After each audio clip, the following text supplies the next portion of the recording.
Plusieurs antennes 5G Orange sont installées depuis des mois déjà à Lille.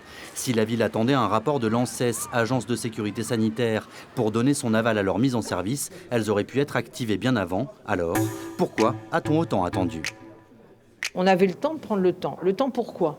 Le temps pour s'assurer d'abord qu'il n'y ait pas des conséquences sanitaires, écologiques qui posent problème.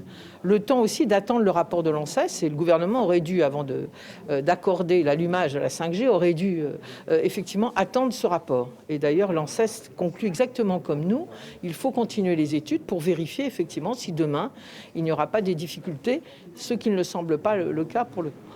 La 5G va donc arriver dans la capitale des Flandres, mais au fait, à quoi sert-elle ?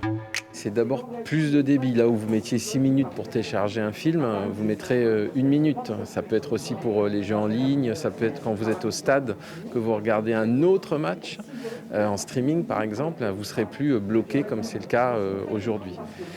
Deuxièmement, c'est une désaturation de nos réseaux. Donc les réseaux 4G, ils arrivent à saturation. On a beaucoup de consommateurs et on consomme 2 fois plus de données tous les 2 ans.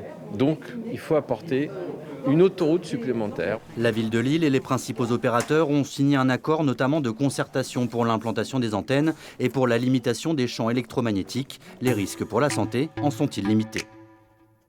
Ils ont accepté tous la règle de 6 volts par mètre qui nous permet de refuser complètement une antenne lorsqu'on dépasse les 6 volts par mètre. À partir du moment où on réduit le nombre de volts par mètre, on sait effectivement que les éléments sanitaires, les contraintes et les problèmes sanitaires sont extrêmement réduits, pour ne pas dire n'existent pas.